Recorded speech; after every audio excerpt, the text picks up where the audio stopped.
Ողջույն հարգելի հետևորդներ, ես Ստեփանավան քաղաքի բնակիչների Գեղինյանն եմ։ Ուրեմն 2025 թվականի հոկտեմբերի 17-ին Ստեփանավանի քննչական բաժնի քննիչ Ֆիլիպ Նազարյանը Լոռու մարզի ընդհանուր իրավասության դատանի դատավոր Տարոն Թաթևոսյանի ապօրինի որոշման հիման վրա խուզարկություն է կատարել իմ բնակարանում, ինչ որ ենթադրյալ հանցագործության առնչվող տեսանյութեր հայտնաբերելու նպատակով, մինչդեռ իմ բնակարանում կատարված խուզարկության արդյունքում դատանի որոշման մեջ հիշատակված այդ ենթադրյալ հանցագործությանն առնչվող որևէ տեսանյութեր իմ բնակարանում չեն հայտնաբերվել, այլ քննիչ Ֆիլիպ Նազարյանը իմ սենյակից վերցրել է ինձ պատկանող համակարգիչն ու բջջային հեռախոսը, որում նույնպես հավաստիացնում են, որ որևէ հանցագործություններին առնչվող որևէ տեսանյութեր, ձայնագրություններ չեն պարունակվում։ Նշեմ, որ ես որևէ հանցավոր կյանքով չեմ ապրում, հանցավոր գործունեությամբ չեմ զբաղվում, այլ ես ընդամենը պայքարում եմ անարդարության դեմ, պայքարում եմ նաև հենց քննիչների ու դատախազների բազմաթիվ ապօրինությունների դեմ, եւ այդ հանգամանքով պայմանավորված քննիչներն ու դատախազները տեսնելով, որ ես պարբերաբար իրենց դեմ բողոքներ եմ գրում, մտածածին պատճառաբանությամբ խոզարկություն են կատարել իմ բնակարանում, դրանով իսկ փորձելով վրեժխնդիր լինել ինձնից եւ հագուրդ տալով իրենց քինախնդրությանը։ Նաև նշեմ, որ մարդու բնակարանում ներքին դիտում օպերատիվ հետախուզական միջոցառումը թույլատրվում է բացառապես դատանի որոշման հիման վրա եւ բացառապես ծանր կամ առանձնապես ծանր հանցագործությունների վերաբերյալ քննվող քրեական վարույթներով։ Հիմա պարզաբանեմ, թե ինչ է ներքին դիտումը։ Ներքին դիտումը դա մարդու բնակարանում մարդուն գաղտնի հետևելն է,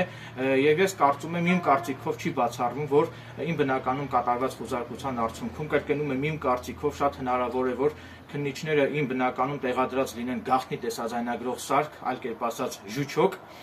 ուստի ես այդ հարցում լինելու եմ հետևողական,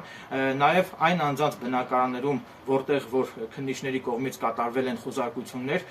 բոլորին հորդորում եմ ձեր բնականում կատարված խուզարկությունների ավարտից հետո մանրակրկիտ զննեք ձեր բնակարանները, որպեսզի տեսնեք, թե խուզարկության արդյունքում քննիչների կողմից ձեր բնակարանում արդյոք տեղադրվել են գաղտնի տեսաձայնագրող սարքեր, ժուչոկներ, թե ոչ, եւ պահպանեք զգոնություն, որպեսզի չընկնեք քննիչների ծուղակը, որովհետև շատ հնարավոր է, որ քննիչները ինչ որ մտածածին պատճառաբանությունների վկայակոչմամբ խուզարկություն կատարեն ձեր բնականում, սակայն դրանով իսկ քողարկելով իրենց իրական մտադրությունները, այսինքն խուզարկություն կատարելու իրական նպատակը լինի այն, որ իրենք հիմք ունենան որևէ պատրվակով մուտք գործել ձեր բնակարան եւ ձեր բնականում տեղադրել գաղտնի տեսաձայնագրող սարք, դրա միջոցով ձեզ գաղտնի հետևելու համար։ Ուստի եւս մեկ անգամ հորդորում եմ պահպանել առավելագույն զգուշավորություն, զգոնություն, աչալրջություն քննիչների ծուղակը չընկնելու համար։ Իսկ եթե բախվել եք քննիչների եւ դատախազների կողմից ձեր նկատմամբ դրսեւորված ապօրինությունների, ապա բոլորին հորդորում եմ այդ հարցով դիմել ինձ։ Ես պատրաստակամություն եմ հայտնում անվճար հիմունքներով, անշահախնդիր կերպով քննիչների եւ դատախազների դեմ բողոքներ գրել ձեր խախտված իրավունքները պաշտպանելու համար։ Այսքանն է ուզում կիսվել իմ հետևորդների հետ իմ այս տեսակետներով, շնորհակալություն եմ հայտնում ուշադրության համար։